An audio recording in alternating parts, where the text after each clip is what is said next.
Hey folks, this is Kalani. Covenant swapping has been the talk of the town around Shadowlands for a while now, and we're finally able to see a bit of how that works in-game. Torghast will also see the same treatment as Mythic Plus going into BFA. A new debuff will prevent you from making almost any changes to your character while in the middle of a Torghast run. And to top things off, some server merges are planned for this week, so let's break it all down. Before we jump in, be sure to pop by our live stream sometime over at twitch.tv/KalaniTV. We stream every Tuesday, Wednesday, Friday and Saturday at 12 PM PST, and we always love chatting with you wonderful folks, so I hope to see you soon.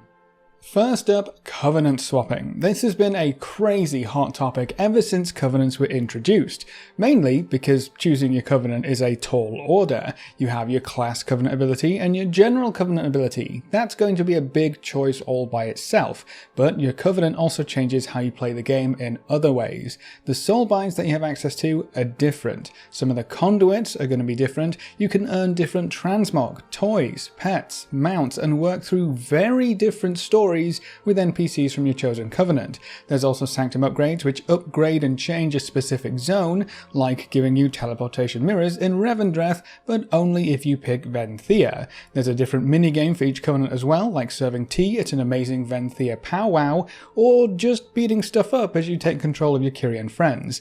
It is a big choice, so it's important to know how you can change your mind, if you can change your mind. It's actually incredibly simple on the beta right now. You initially pick your Covenant in this room of Oribos. All of the Covenant emissaries or key NPCs are here for you to talk with, and they tell you how cool each of their Covenants are and why you should pick them. You can preview some armor, preview a mount. Wonderful, right? So after you've had your adventures with one of the Covenants, you can come back here and team up with someone else if you really want to swap. Maybe you fancied the Necrolords to begin with, but all of the bones and green stuff is just making you think twice. Pop back to Oribos, have a chat with the Venthea or the Night Fae or the Kyrian, and just say you want to join up.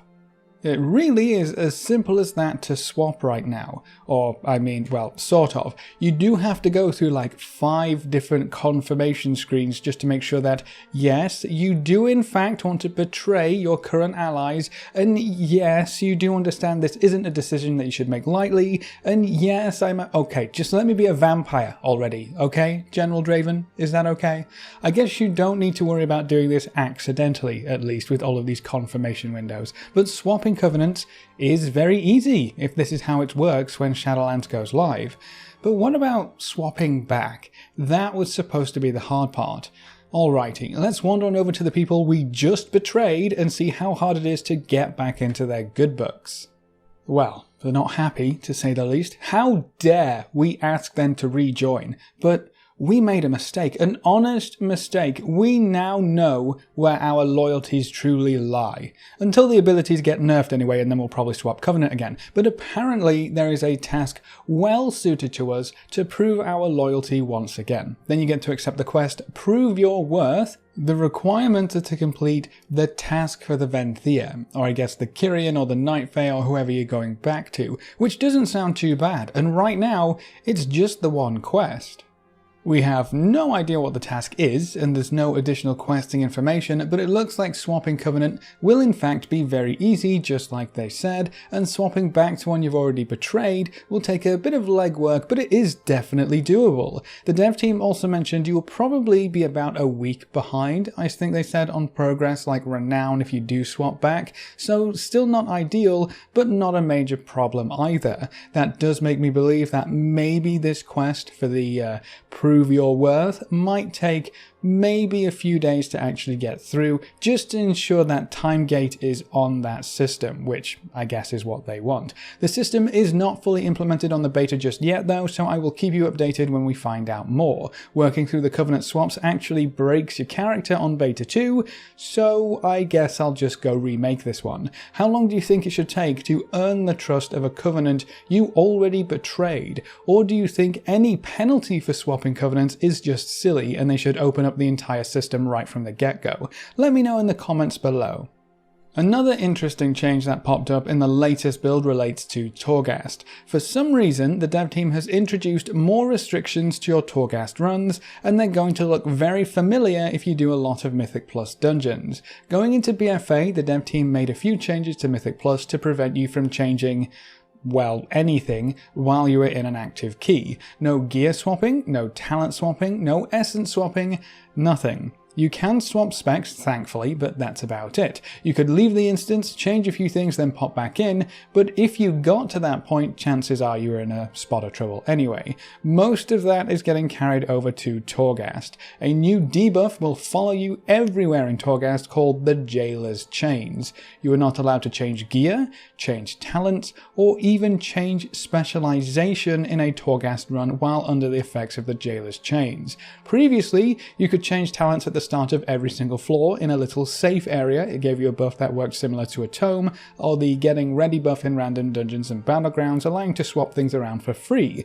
That's no longer there, so you can't freely change with every floor now. The only places you can now change any of this stuff and disable that Jailer's Change debuff is the entry hallway, that makes sense, the start of your very first floor, I guess just in case you didn't set up before you started the run, and then you're going to have to wait until you reach a broker.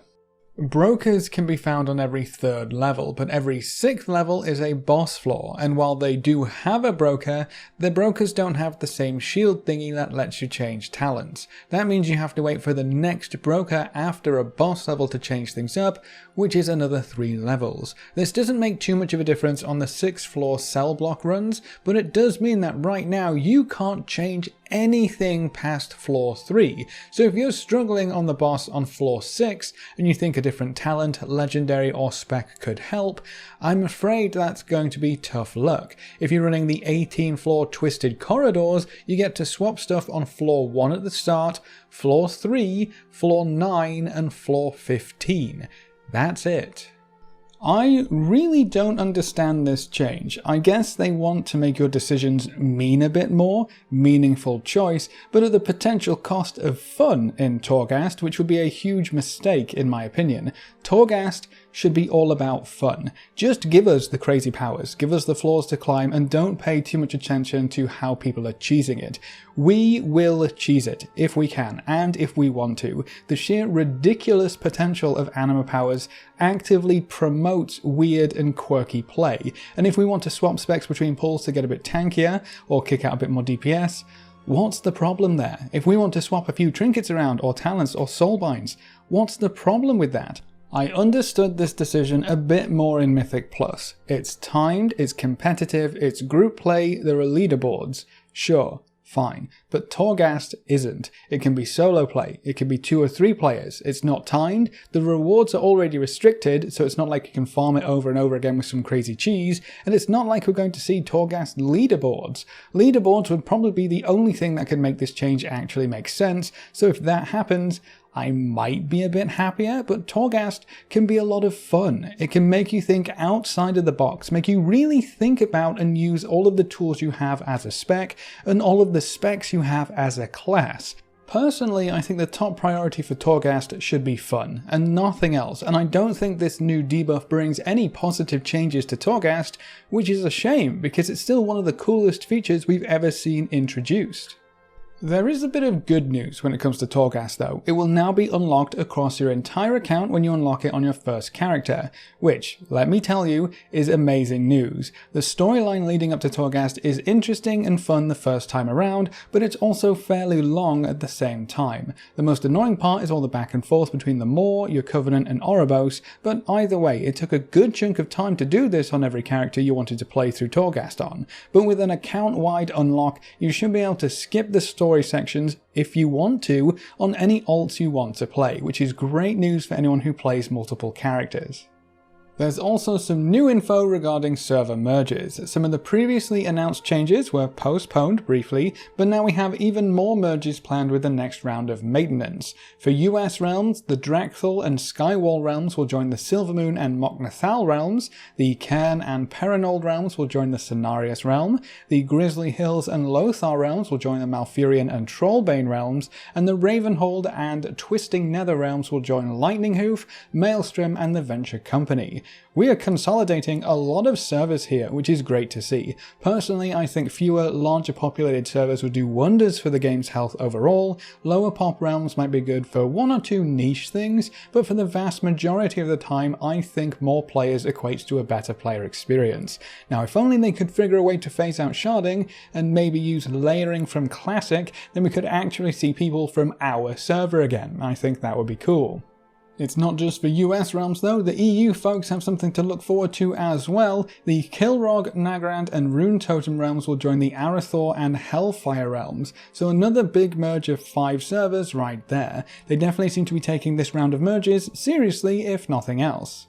But that's all we have for this video. What do you think of the Torghast changes that prevent you from swapping things around mid-run? How about the Covenant changing feature that we got a sneak peek at? How long should it take to return to a Covenant that you've previously betrayed? Leave all your thoughts in the comment section below. If you want to explore the alpha or help us get ready for Shadowlands, you can find us over at twitch.tv/KalaniTV. We stream every Tuesday, Wednesday, Friday and Saturday at 12 PM PST, and watching the stream and coming to say hi is one of the best ways you can support the channel right now, and if you ever wanted to be included in the long list of names at the end of every video, a subscription on Twitch is the easiest way to make that happen. You get a free sub to any Twitch channel if you have Amazon Prime too, so be sure to take advantage of that. A big thank you to everyone who has subscribed on Twitch already and to our supporters over on Patreon. You can see their names floating by on screen. If you want to join these lovely guys and gals, well, now you know how. Remember to leave a like just below the video before you leave, and if you want to see more, make sure to subscribe. But apart from that, thanks for watching folks, good luck and have fun, and as always I will see you next time.